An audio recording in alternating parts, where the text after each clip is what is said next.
Como Suécia deixou de ser um país seguro? O país escandinavo vê violência de gangues chegar a cidades e bairros outrora pacíficos. Polícia patrulha as ruas depois que o homem foi morto a tiros em setembro em um subúrbio ao sul de Estocolmo. Fotos Utrecht.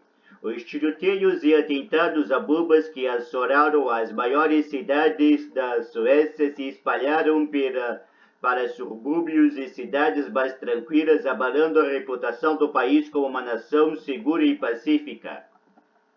Meia hora ao norte do centro de Estocolmo, Upplandsbro tem clubes náuticos à beira do lago, vilas de madeira vermelho, cobre e apartamentos ladeados por pinheiros. Mas um rapaz de 14 anos foi encontrado morto numa floresta aqui em agosto e desde janeiro tem havido vários tiroteios e ataques contra casas e apartamentos. É horrível.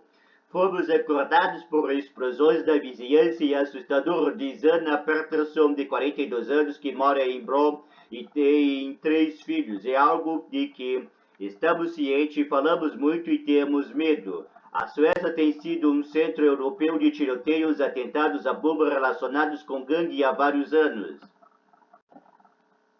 Mais recentemente, a violência se deslocou para fora das áreas urbanas vulneráveis e de baixa renda. A polícia afirma que uma das razões é que os membros das gangues têm cada vez mais como alvos familiares dos rivais. Investigadores suspeitam que parte da violência mais recente foi organizada por líderes criminosos baseados em outros países, incluindo Turquia e a Sérvia.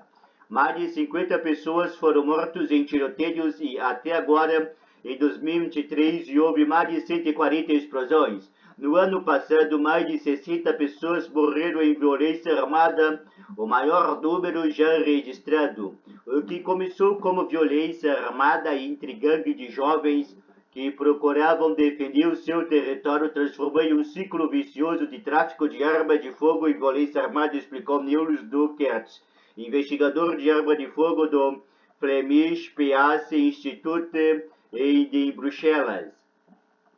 As gangues também amadureceram, não são mais apenas criminosos de rua, mas também são muitas vezes ligados a criminosos de alto escalão.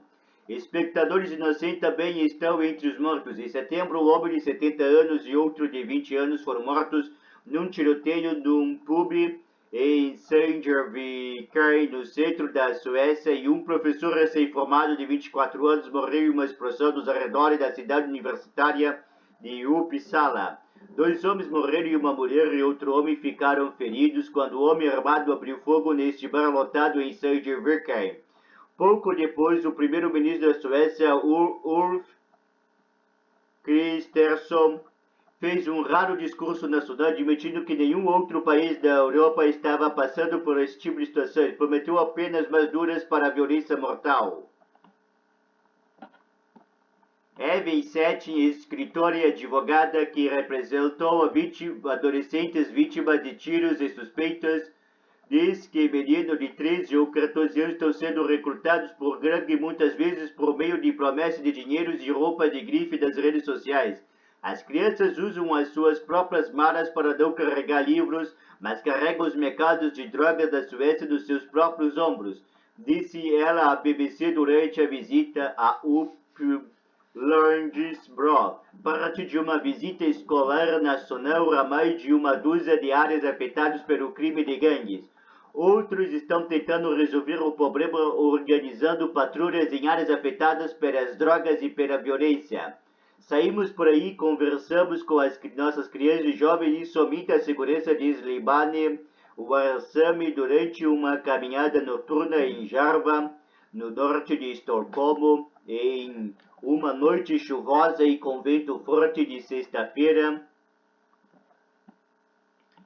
Jarva se parece com muitos subúrbios suecos com blocos de apartamentos bem conservados, algumas lojas e uma floresta próximo. A principal diferença é que os mais multicultural do que muitos bairros têm a taxa de desemprego mais elevada do Estocolmo.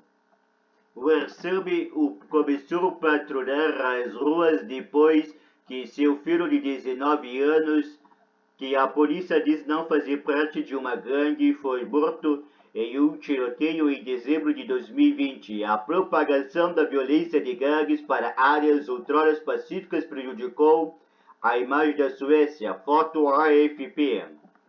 É difícil para os jovens ficarem sentados em casa durante horas sem qualquer renda, sem qualquer trabalho, então eles saem e ficam por aí a um grande risco de serem recrutados. Ele também dirige uma organização que apoia famílias que perderam entes queridos para a violência armada. Neste ano não houve nenhum tiroteio fatal em ruas, mas muitos moradores locais dizem que continuam nervosos. Não saio tão tarde porque não quero deixar minha mãe preocupada, diz Jiben Kozuko, 17 anos. Ela costuma passar a noite estudando no Frenchedensrus, um centro juvenil, e diz que nenhum de seus amigos teve problemas com ali, mas ela foi exposta ao crime nas redes sociais. Eu vi muitos vídeos no TikTok nos quais as pessoas estão falando sobre o crime. Outro jovem do centro juvenil, Liban, diz que cresceu rodeado de criminosos mais velhos que cometeu alguns crimes quando era mais jovem. As crianças aqui são muito mais umas com as outras. Elas não sabem como falar sobre emoções, então o que fazem é atacar os homens de 18 anos. Libani, o Arsame, a esquerda patrulha as ruas à noite para combater a violência. Foto BBC. A polícia sueca não mapeia atualmente as nacionalidades dos membros das gangues, mas em uma investigação realizada pelo Conselho Nacional Sueco para a Prevenção do Crime em 2021 mostrou que jovens nascidos na Suécia, filhos de pais estrangeiros, estavam sobre-representados como suspeito em casos de homicídio e roubo. O governo de coligação de direita eleita em setembro de 2022 acredita que o aumento da violência das gangues dos últimos anos está diretamente ligado a anteriores políticas de imigração da Suécia até 2016. O país tinha uma das leis de asilo mais generosas da Europa. Podemos agora ver que a exterioridade e a falta de integração em combinação com o comércio de narcóticos e o crime organizado estão criando essa mistura muito tóxica, disse o ministro dos Negócios Estrangeiros Tobias Billström à BBC em setembro. O governo quer tornar mais difícil aos imigrantes de fora da União Europeia obter benefícios e se tornar pré-escola obrigatória para crianças com pais estrangeiros em alguma área a fim de melhorar a competência da língua sueca. No início deste ano, tornou-se crime recrutar crianças para participarem de atividades criminosas e legisladores pretendem duplicar a pena para crimes com arma de fogo e explosões. A BBC procurou o governo sueco para discutir esses planos, mas não teve respostas. No Conselho Nacional Sueco para a Prevenção do Crime, órgão financiado pelo governo, a investigadora Clara Jirova Seren acredita que o combate ao crime de gangues deveria ter sido uma questão mais importante para as gestões anteriores, tanto à direita como à esquerda do espectro político. Há colegas meus que alertaram décadas atrás sobre esse tipo de desenvolvimento de marginalização crescente das áreas desfavorecidas. As preocupações sobre a forma como conflitos entre gangues estão afetando a imagem internacional do país também estão aumentando. A Suécia sempre foi vista como um país extremamente seguro, talvez um dos países mais seguros do mundo, e essa imagem está desmoronando, afirma Jirova Selin. De acordo com um inquérito recente realizado pela Câmara do Comércio de Estocolmo, 8 em cada 10 empresas suecas questionadas acreditam que será mais difícil atrair talentos, investimentos e visitantes estrangeiros devido à violência contínua. No centro juvenil Framtidansrus, os adolescentes têm a oportunidade de dirigir, dançar e fazer podcast. O ex-criminoso Liban diz que gostaria de um trabalho que envolvesse escrever ou ajudar outras pessoas, mas acredita que seu futuro também depende da forma como é tratado pelos outros suecos. Não me sinto incluído na cultura, embora tenha nascido aqui. Eles meio que me veem como um garoto do gueto que não tem futuro.